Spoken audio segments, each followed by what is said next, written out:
सिद्धानं नमो आयर्यानं नमो वज्रायानं नमो लोये सवसाऊनं।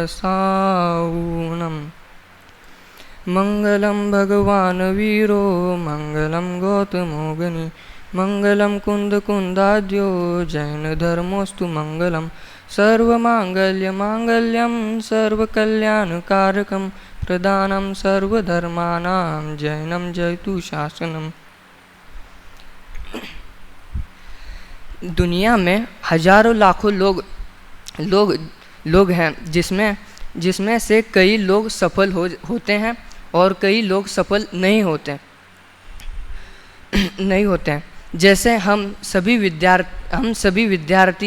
विद्यार्थी हैं, बहुत मेहनत करते हैं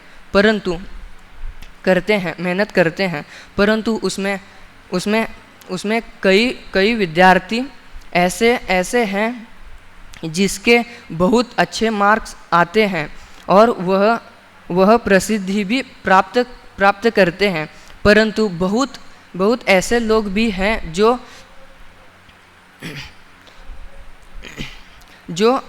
मेहनत बराबर करते हैं परंतु मेहनत करते हैं, पूरा परिश्रम करते हैं, लेकिन सफलता को प्राप्त नहीं कर पाते हैं।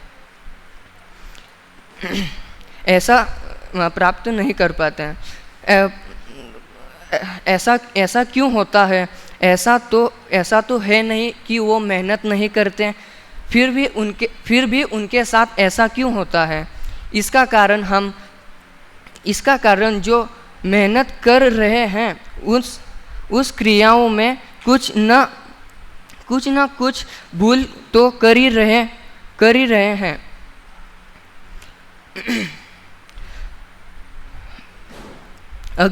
कुछ कर ही रहे हैं। अगर हम धर्म की दृष्टि से देखें तो हर रोज कई लोग मंदिर जाते हैं, पूजन करते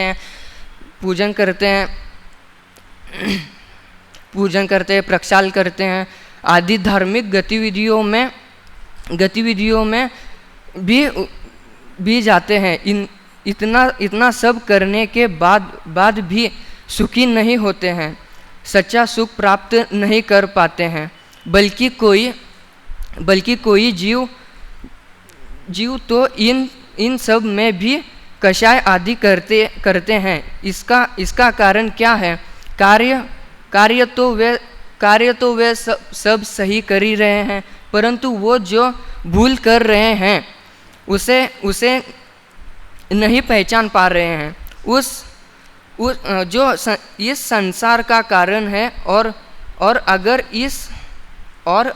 इस भूल को पहचान लगे तो पूर्ण सुखी हो जाएंगे, जिसके फल का स्वरूप संसार में मुक्ति को पा लेंगे। तो आज हम इन्हीं भूलों के बारे में समझेंगे जो 7 प्रकार के होते हैं। इन्हें हम 7 तत्व संबंधित भूल कहते हैं। तो आज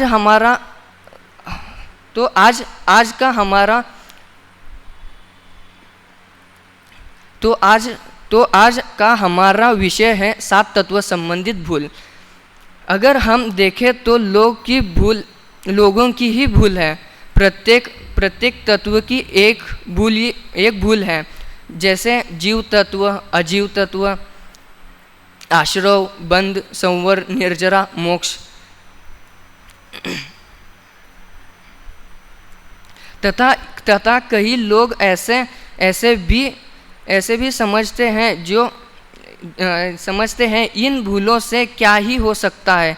इसीलिए लोग सिर्फ 7 तत्व ही समझते हैं, इनका चिंतन करते हैं, परंतु 7 तत्व संबंधित भूल को बहुत कम ही लोग समझ पाते हैं। पर यह कोई छोटी मोटी भूल नहीं है जो हमारे सम्यक दर्शन में बाधा बने।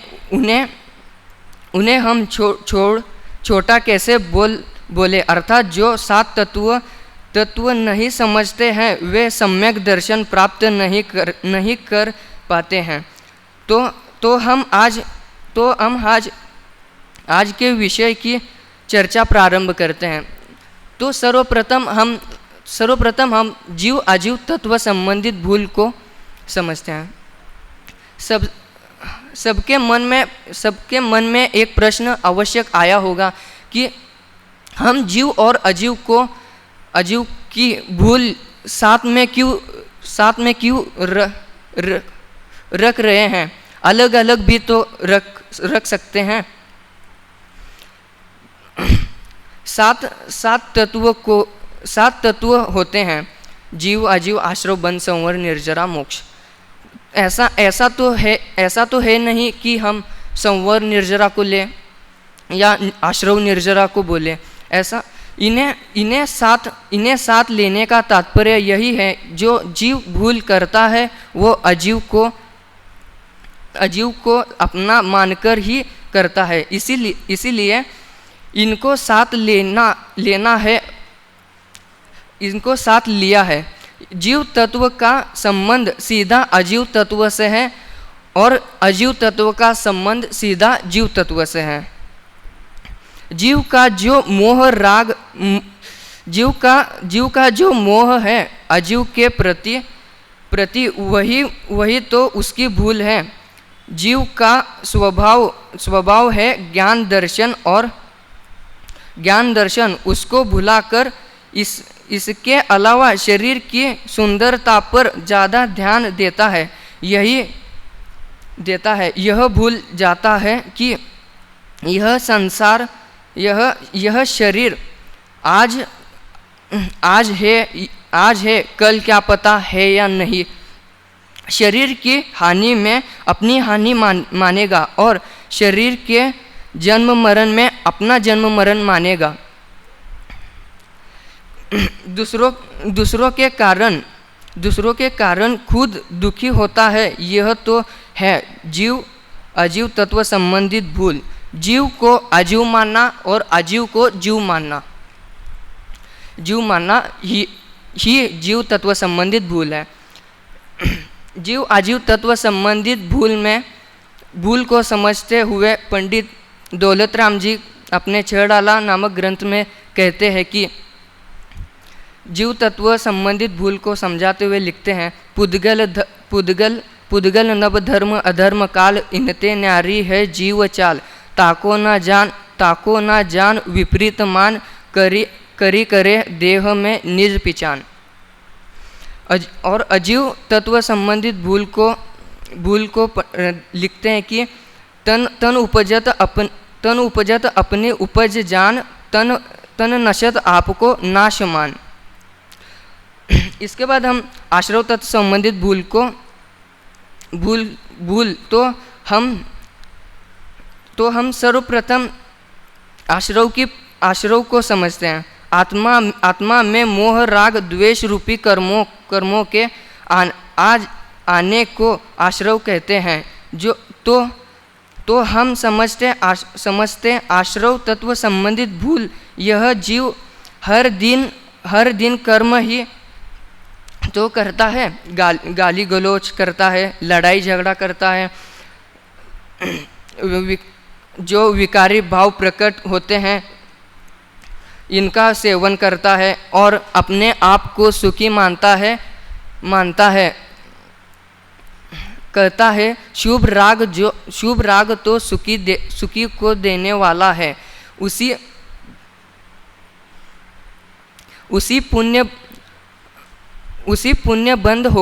से पुण्य बंद होगा। उसे पता भी है संसार में सुख ही है ही नहीं, तो भी संसार को सुख मानता है और कर्म करता है। और जो शुभ राग है दुख को देने वाला है, उसे सुख कर मानकर ही आश्रव तत्व संबंधित भूल करता है। कैसे करता है यह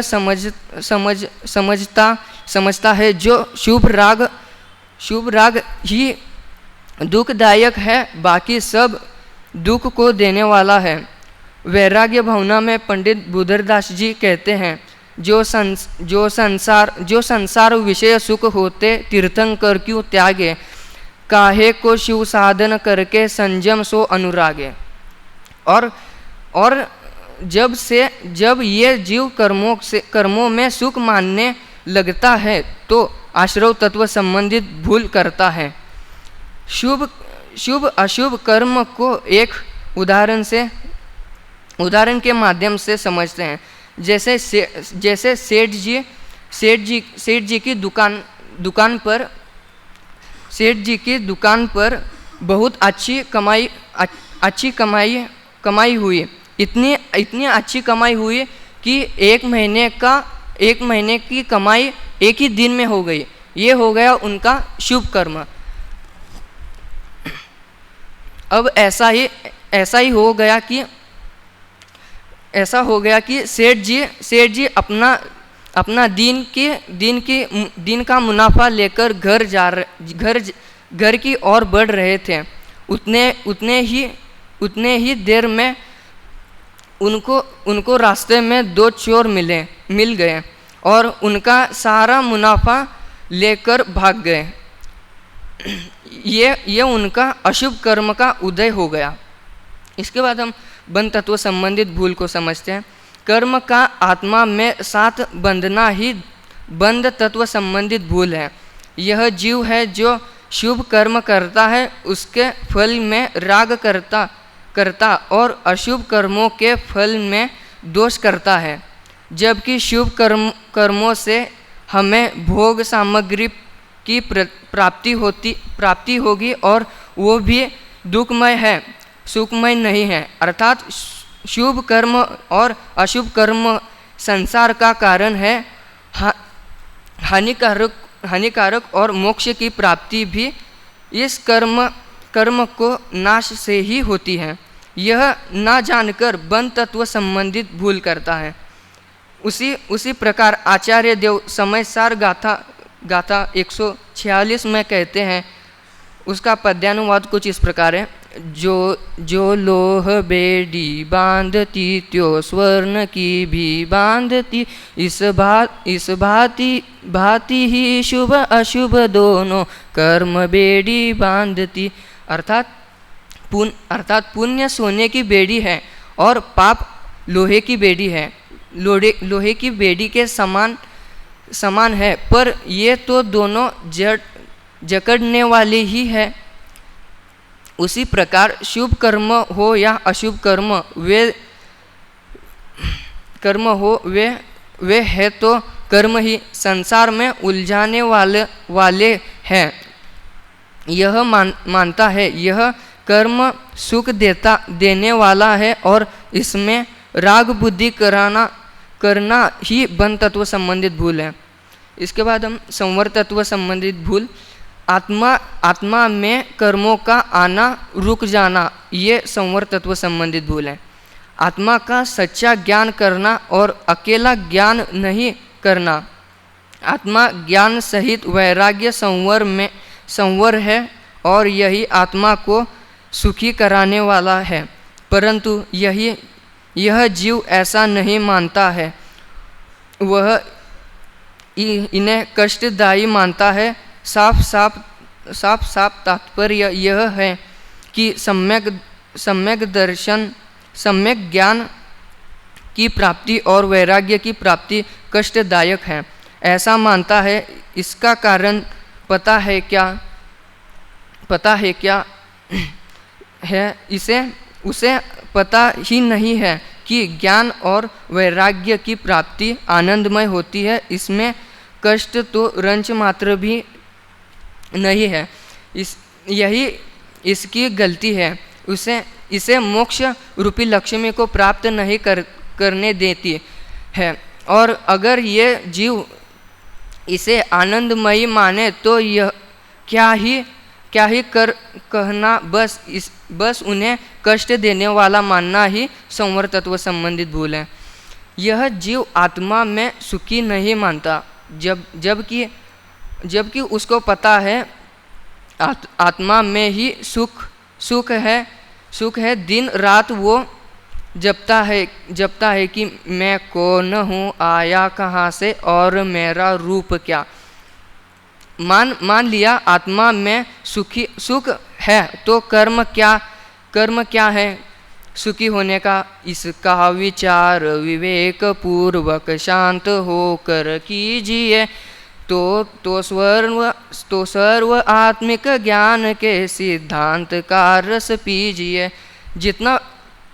जितना विचार करेंगे उतना आत्मा के करीब जाएंगे। निर्जरा तत्व संबंधित भूल। इच्छाओं का अभाव ही निर्जरा है। यह बहुत ध्यान से समझने वाली बात है।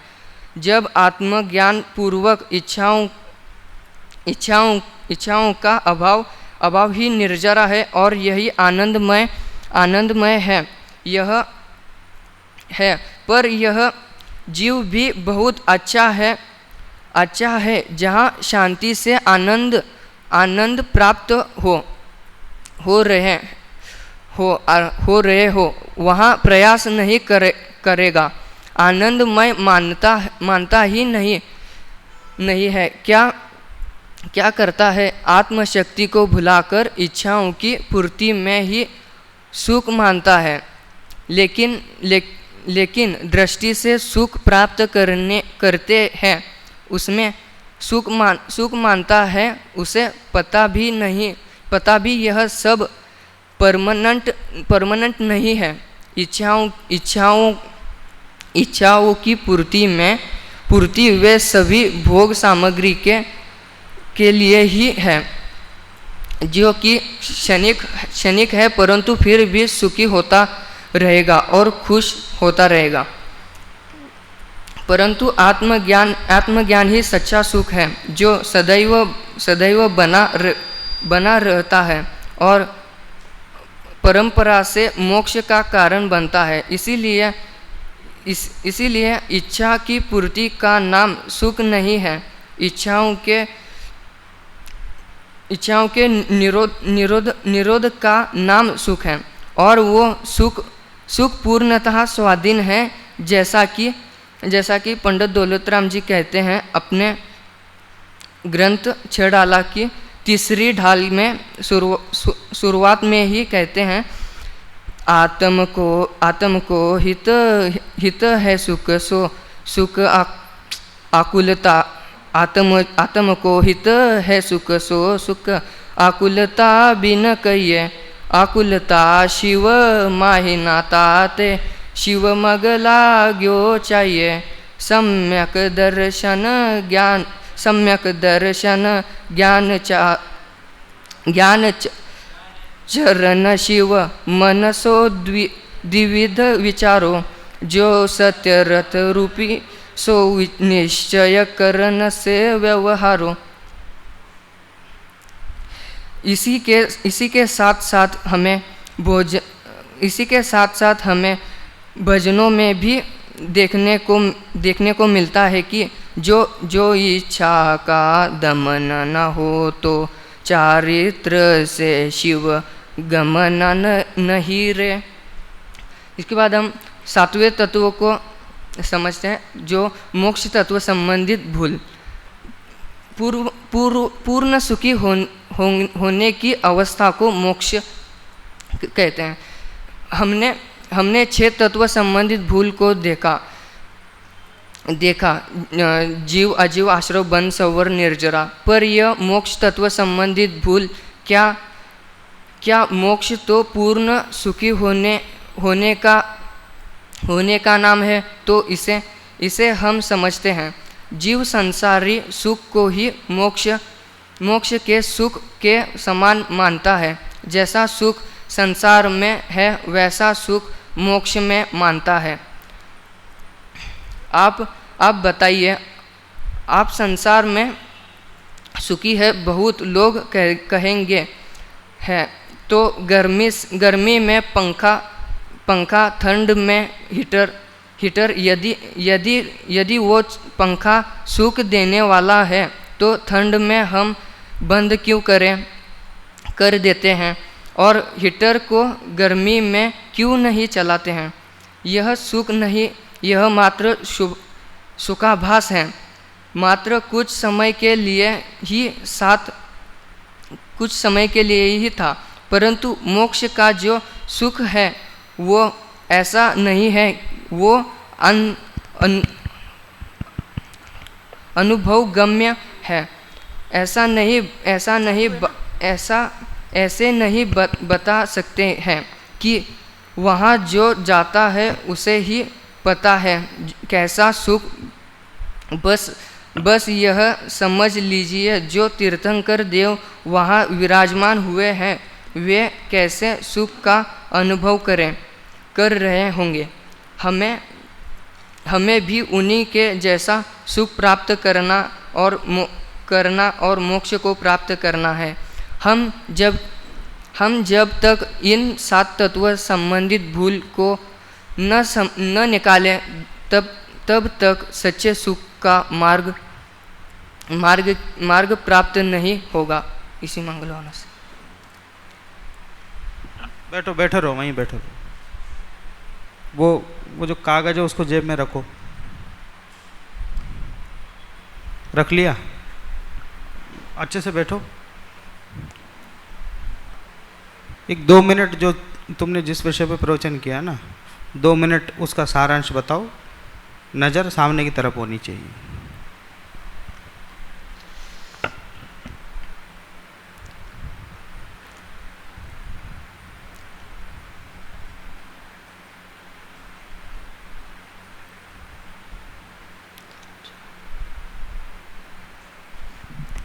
जो भी आपने विषय लिया, ऐसा समझो कि आपके प्रवचन का ही आपको मुख्य बिंदु बताना है, बिना देखे सामने श्रोताओं को तरफ देख करके।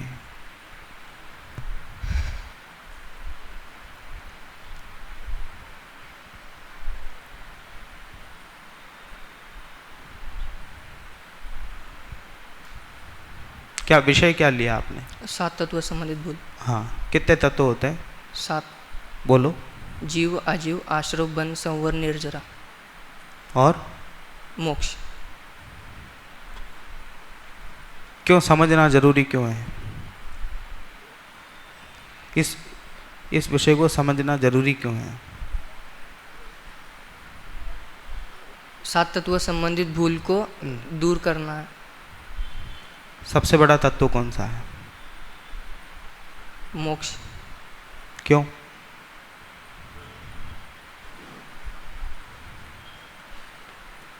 मोक्ष किस तत्व को होता है? हाँ? मोक्ष किस तत्व को होता है? जीव तत्व को। तो सबसे बड़ा कौन हुआ? जीव। मोक्ष है कि जीव? जीव। और कुछ बता सकोगे? 1 मिनट अपना जो भी विषय आपने लिया। जो कुछ पंक्तियां आपने सुनाई, कुछ आपको याद है उनमें से कुछ?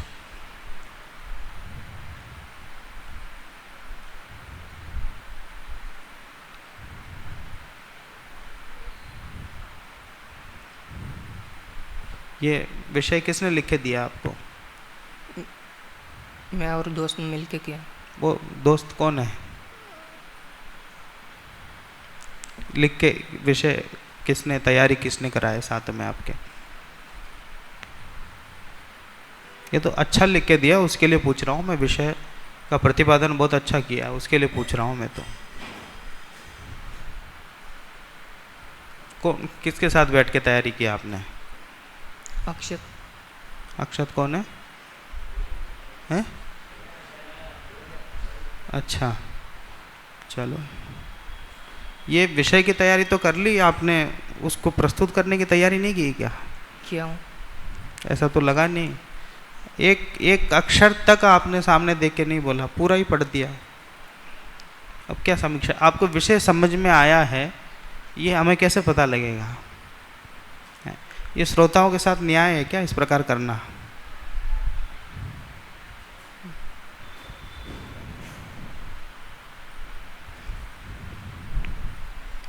चलिए